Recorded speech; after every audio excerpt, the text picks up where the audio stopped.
Stop for a moment. Just stop. I know you're tired. I know you feel like you're screaming into a void, and the only thing that answers back is the echo of your own doubt. You look at your life, at the mountain of dreams you once had, and all you see is how far you have to climb. You see the highlight reels of everyone else's life, their perfect filtered successes, their overnight victories, and you ask yourself, why not me? When is it my turn? You've been told to dream big, to hustle harder, to never give up. But what they don't tell you is what to do when the big dream feels more like a curse. What happens when the hustle leaves you hollowed out, burnt out, and exhausted? What do you do when never giving up feels like you're just breaking yourself against a wall that will never move? I know that feeling. That quiet 3 a.m. desperation where the weight of your own potential feels like it's crushing you. You've tried everything. The vision boards, the affirmations, the grand detailed plans, and you're still standing in the same place feeling like a fraud in your own life. But what if I told you that you've been looking at it all wrong? What if the secret to moving that mountain isn't to try and push it all at once with some superhuman feat of strength? What if the secret is to just move a single tiny stone? Today, we're not talking about quantum leaps. We're not talking about overnight success or viral fame. We're talking about something much quieter, much more powerful, and infinitely more sustainable. We're talking about the forgotten art of the small win. The tiny, almost invisible victories that, when strung together, create a force of momentum so powerful it can reshape your entire world from the inside out. Stay with me, because what you're about to hear isn't just another motivational speech. This is a lifeline. This is the permission you've been waiting for to finally, truly begin. We live in a world obsessed with the finish line. We celebrate the summit, the trophy, the final product, the IPO, the book deal. But we forget the journey. We forget the thousands of steps, the quiet moments of resilience, the tiny decisions made in the dark that made the victory possible. We've been conditioned by social media, by hustle culture, by a society that craves spectacle, to believe that if it's not a giant leap, it doesn't count. If it's not a viral success, it's a failure. If you haven't made it by a certain age, you're hopelessly behind. And that is the most dangerous and pervasive lie we've ever been sold. It's a lie that breeds anxiety, fuels depression, and paralyzes our potential. It keeps us trapped in a cycle of comparison and despair, endlessly scrolling through other people's curated triumphs while feeling our own worth diminish with every tap. It makes us feel insignificant, powerless. It's a poison that convinces us to give up before we even start. But the truth is, the most profound transformations in life, business, health, and relationships don't happen in a single, explosive moment. They happen in the quiet, consistent, almost mundane moments of choosing to try. The power isn't in the outcome. The power is in the attempt. The power is in the small win. What is a small win? It's making your bed when you feel too depressed to even get out of it. That's a win. It's drinking a glass of water when all you want is another cup of coffee or a sugary drink. That's a win. It's writing one paragraph of that book you've been dreaming of. Just one. Not a chapter, not a page. One paragraph. That's a win. It's putting on your workout clothes when the idea of a full workout feels impossible. You don't even have to exercise. Just putting on the clothes. That's a win. It's choosing to listen instead of interrupting in a conversation. That's a win. It's saying no to something that drains your energy, and yes to 5 minutes of complete, uninterrupted silence. That's a win. These things seem trivial, don't they? They're not the stuff of headlines. They won't get you 1 million followers, but they do something far more important. They rebuild your trust in yourself. Think of your self-trust as a bank account. For years, maybe decades, you've been making massive withdrawals. Every time you set a huge, audacious goal and fail to meet it, you're taking a hit. You tell yourself, this year, I'm going to lose 50 pounds. And when you don't, your subconscious logs it as a bounced check. The account balance of your self-belief goes down. You say, I'm going to write a novel in a month. And when life inevitably gets in the way, the inner critic, that ruthless banker whispers, see, insufficient funds, you don't have what it takes. But when you set a small, achievable goal and you hit it, something magical happens. You tell yourself, I'm gonna walk for 5 minutes today, and you do it. Your brain releases a little hit of dopamine, the reward chemical. But more than that, you've just made a deposit into your self-trust account. It might only be a penny, but it's a deposit. Your subconscious logs a new message. Hey, transaction cleared. We did what we said we were going to do. We can be trusted. Then tomorrow you say, I'm going to walk for 6 minutes, and you do it. Another deposit. The message gets a little stronger. We are capable. We are consistent. These small wins are not just about the actions themselves. They are about reprogramming your identity at a fundamental level. You are not just someone who is trying to get healthy. You are now someone who walks every day. You are not just someone who wants to be a writer. You are now someone who writes every day. The action, no matter how small, precedes and creates the belief. You cannot think your way into a new identity. You must act your way into it, one tiny, ridiculously achievable step at a time. This is the ultimate antidote to overwhelm. Overwhelm is the dream killer. It's that feeling of looking at the entire staircase to your future and being so intimidated that you never even take the first step. The small win strategy tells you to forget the staircase. Just look at the very first step. That's it. That's your entire world right now. Can you take that one step? Of course you can. And once you're on that step, you can look at the next one. The focus shifts from the terrifying, distant future to the manageable, empowering present. Let's talk about momentum, but let's talk about it on a neurological level. In physics, momentum is mass times velocity. An object in motion stays in motion. The same is true for our lives. Procrastination and inaction have their own heavy, sticky momentum. It's the inertia of rest. The longer you put something off, the harder it is to start. Why? Because you've worn a neural pathway in your brain, a groove that says when faced with this task, we avoid it. It's a well-trodden, easy path for your brain to take.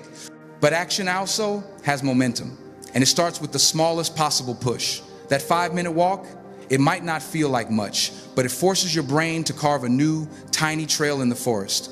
It breaks the inertia. It gets you out the door. And once you're out the door, maybe 5 minutes turns into 10, or maybe it doesn't. It doesn't matter. What matters is that you broke the pattern of inaction. You created a tiny spark of momentum. You started to carve a new path.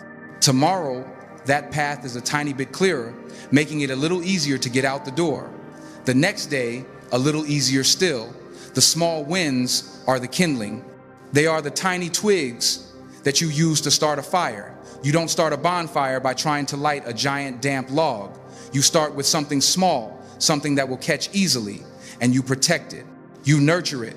You feed it with more small wins until it grows into a roaring blaze that can consume any obstacle in its path. This is how you build real discipline. Discipline isn't some mythical trait that you're either born with or you're not. Discipline is a muscle. And just like any muscle, it's built through consistent, progressive overload. You don't go to the gym on day one and try to bench press 300 pounds. You'd injure yourself and never go back. You start with something you can handle, even if it feels embarrassingly light. The small win is that 5-pound dumbbell of discipline, and by lifting it every single day, you are building the strength you need to eventually lift the heavier weights.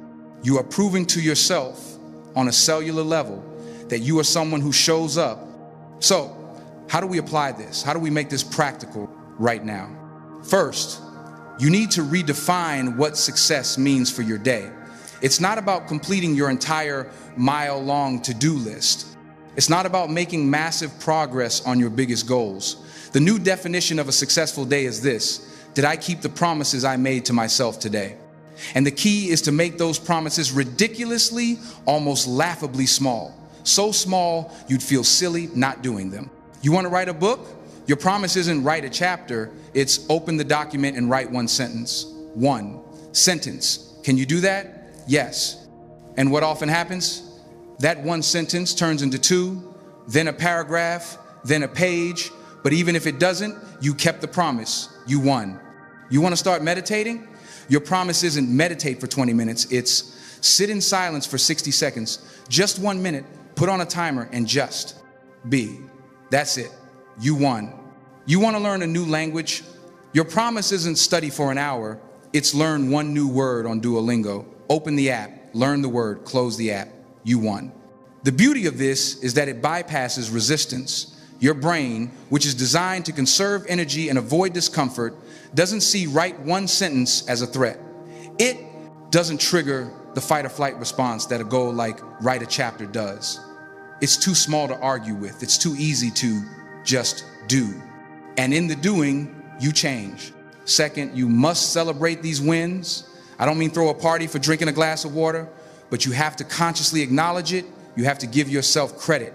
A simple mental fist pump, a quiet yes to yourself, a moment to pause, close your eyes and say, I did it. I showed up for myself in this small way. This is not arrogance. This is self-compassion. This is positive reinforcement. You are training your brain to associate these small positive actions with a feeling of reward. You are becoming your own biggest cheerleader. For too long, you've allowed your inner critic to have the microphone pointing out every single flaw and failure. It's time to take the mic back.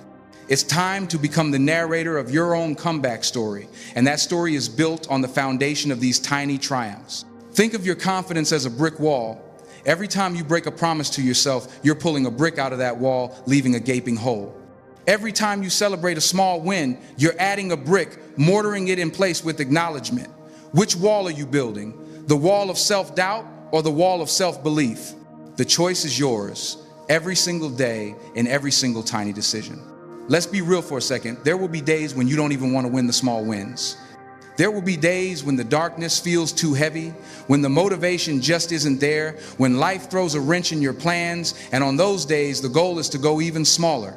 If your goal was to walk for 5 minutes and you can't do it, can you just put on your walking shoes and stand outside for 30 seconds? That's the win for today.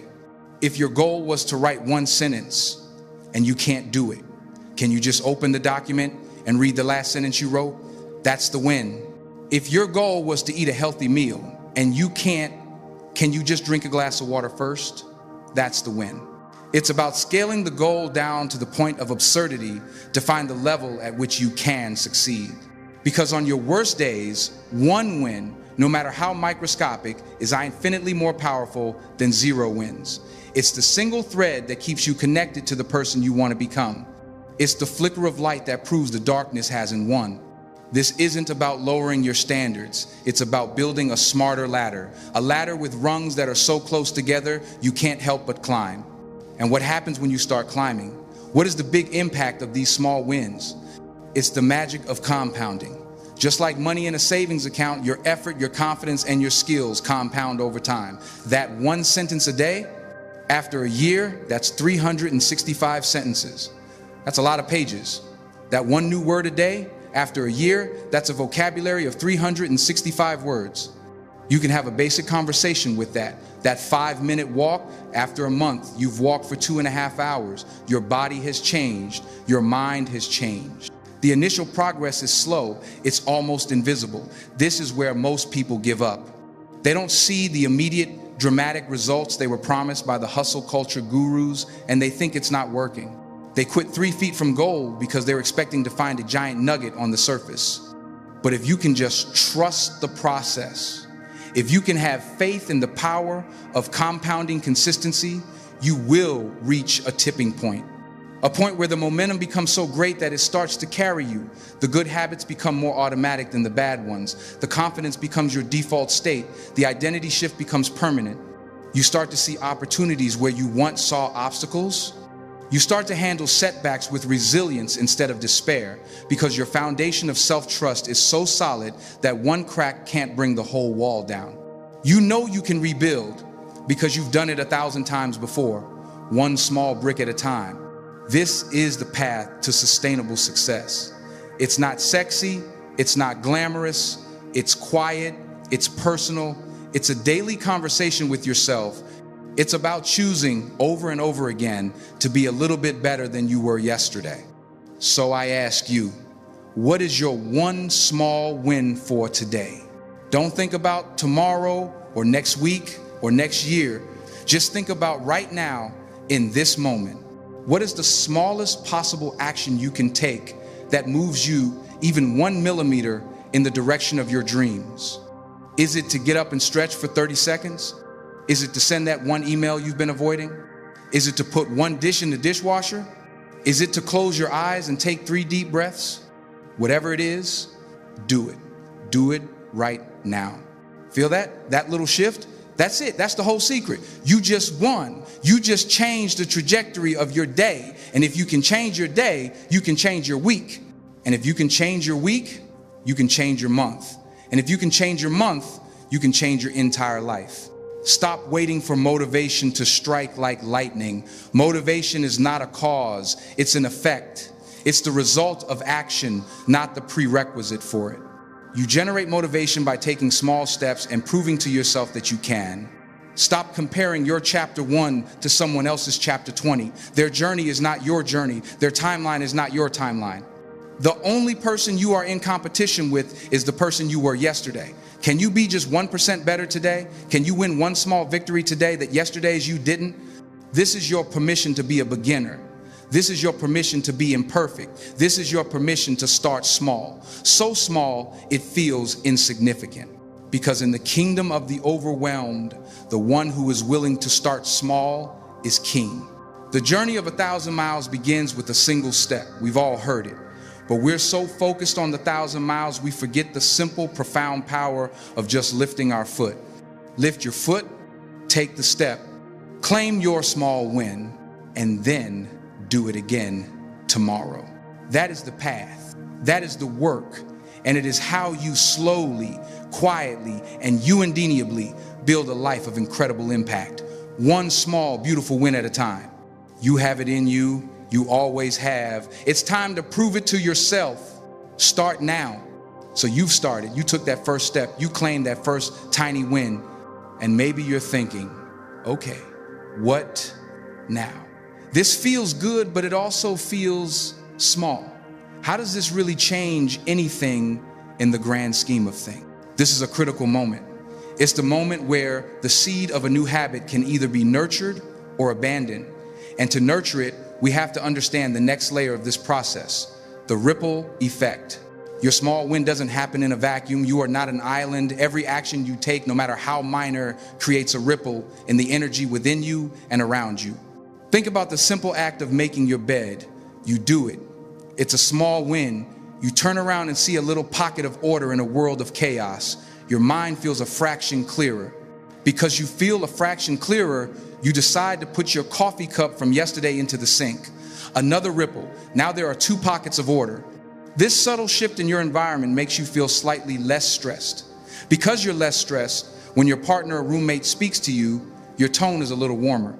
That warmth is a ripple that lands on them. They feel it. They carry that slightly better feeling into their day, and maybe they're a little more patient with a coworker on a Zoom call. Do you see? Your decision to move a pillow and a duvet created a positive interaction hours later that you weren't even a part of. This is not fantasy. This is the interconnected nature of reality. The energy you put out into the world, which starts with the energy you cultivate within yourself, is contagious. When you choose the small win, you are casting a vote not just for the person you want to become, but for the kind of world you want to live in.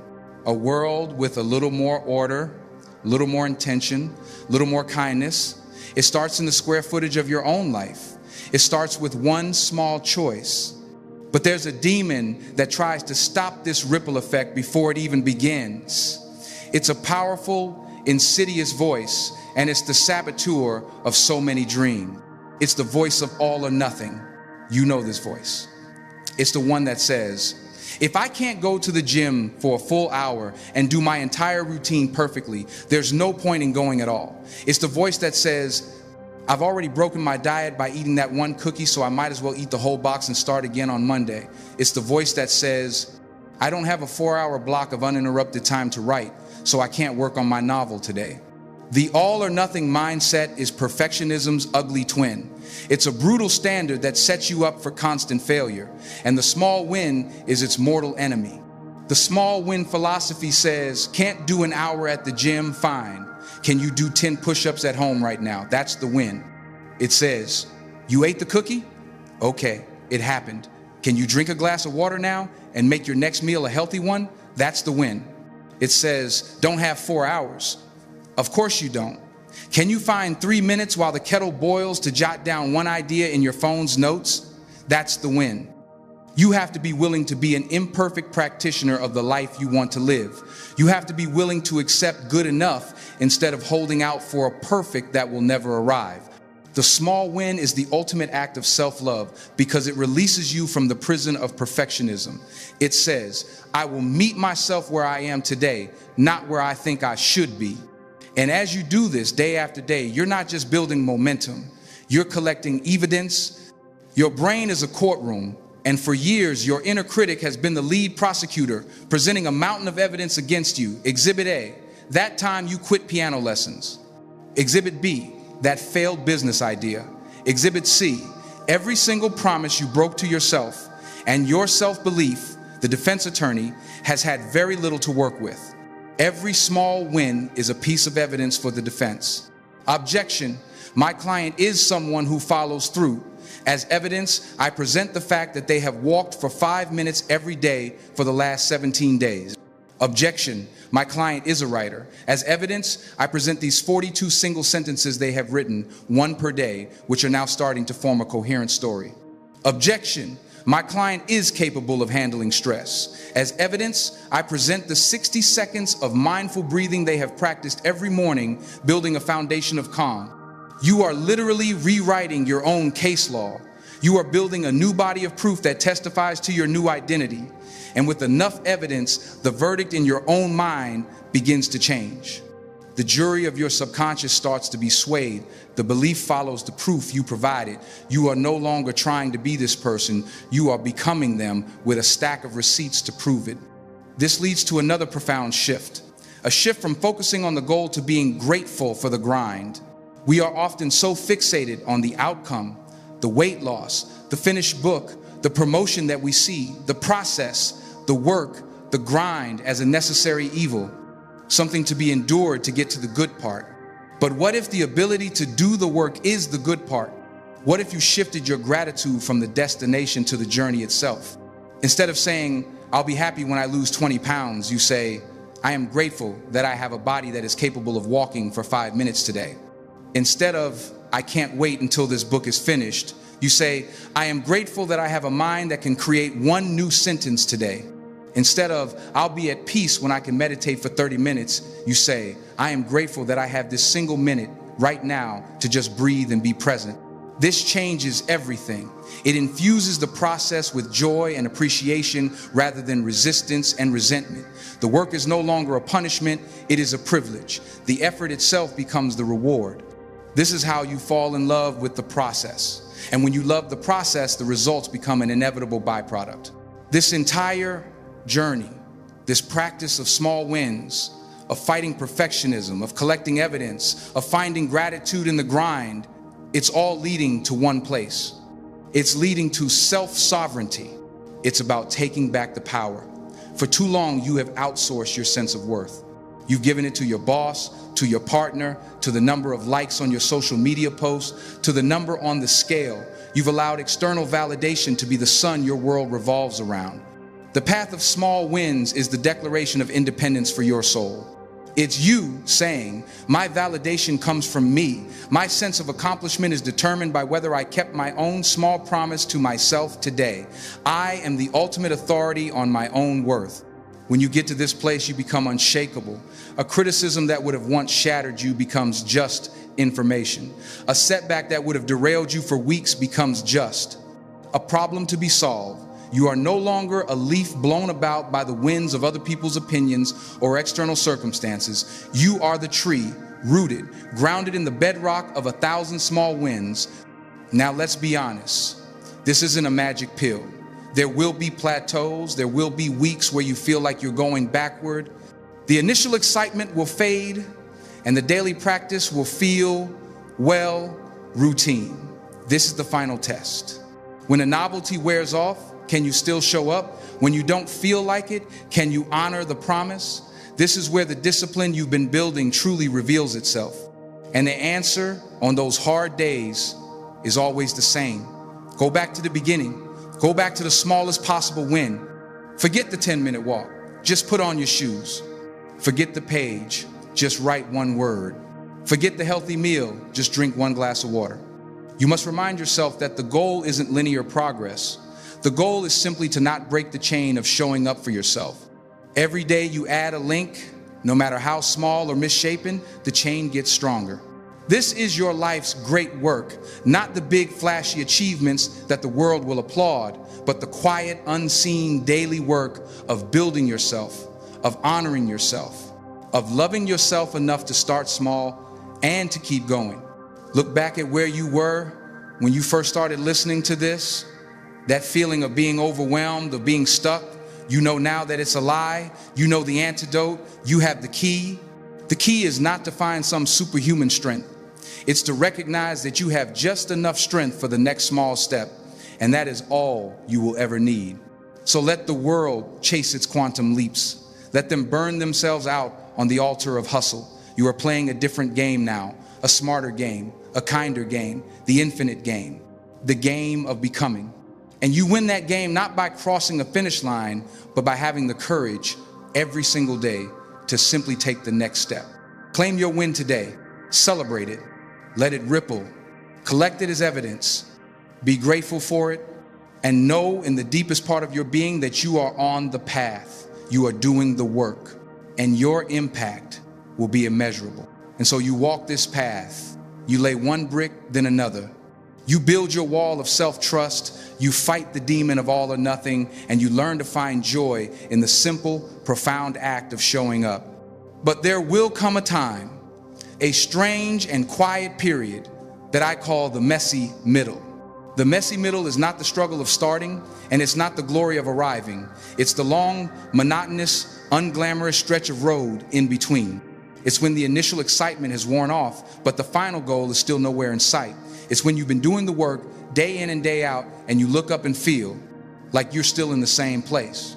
This is the most dangerous stage of all, because this is where the most committed people quit. It's where the doubt doesn't scream anymore, it whispers.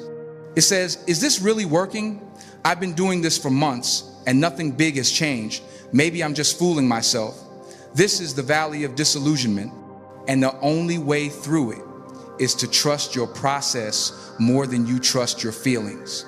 Your feelings will lie to you. Your feelings are fickle. They are influenced by the weather, by what you ate, by a stray comment from a stranger. Your process, however, is real. The chain of wins you've been building is your anchor in the storm of your emotions. On the days you don't feel like you're making progress, you must cling to the logic of your small wins. The evidence you've been collecting is not just for your past self, it is for your future self who will inevitably face this valley. You have to look at your journal, your checklist, your calendar, whatever you use to track your promises, and you have to say, my feelings are telling me I'm a failure. But the data says I am a person who has shown up for 97 of the last 100 days. I will trust the data. And there's another crucial element to surviving the messy middle, your environment. You cannot expect to grow a beautiful flower in toxic soil. As you begin to change, as you begin to build this new identity, you must become a ruthless curator of your own environment. This means the people you spend time with, the content you consume, the conversations you engage in. Look around you. Who are the people in your life? Do they celebrate your small wins, or do they mock them? Do they say a 5-minute walk? What's the point of that? Or do they say, that's awesome that you're making that effort? You need to surround yourself with people who understand the game you're playing, people who are also laying their own bricks. They don't have to have the same goals, but they must have the same mindset of growth and consistency. Sometimes this means lovingly creating distance from those who drain your energy and mock your efforts. It's one of the hardest small wins you'll ever have to claim, but it is one of the most necessary. And what about your digital environment? The accounts you follow, the news you read, the videos you watch. Is it fueling your comparison and despair, or is it feeding your hope and determination? Every swipe, every click is a vote. You are either voting to empower yourself or to disempower yourself. Be intentional. Unfollow the accounts that make you feel less than. Fill your feed with voices that echo the truth you are trying to live. Protect your mind as fiercely as you would protect your own child. Because what happens when you get this right, when you trust your process through the messy middle and curate an environment that supports you, is the final, most beautiful transformation. the habit becomes your identity. It's no longer something you do, it's who you are. You don't just go for a walk, you are a person who moves their body. You don't just write a sentence, you are a writer. You don't just avoid reacting in anger, you are a calm and patient person. The small action, repeated with faith and consistency, has fundamentally rewired your sense of self. It is no longer a struggle, it is your nature. And what about failure? Because you will fail. You will miss a day. You will break the chain. The all or nothing demon will roar back to life and say, "See, I told you, you've ruined it all. Might as well give up completely." This is the final boss battle. And you defeat it with the most powerful rule of all: never miss twice. One missed day is an accident. 2 missed days is the beginning of a new negative habit. The most important skill you will ever develop on this journey is the ability to get back on track quickly. You missed your walk today? It's okay, it happened. You are human. Forgive yourself instantly and completely. But the next day, the walk is non-negotiable. You do it.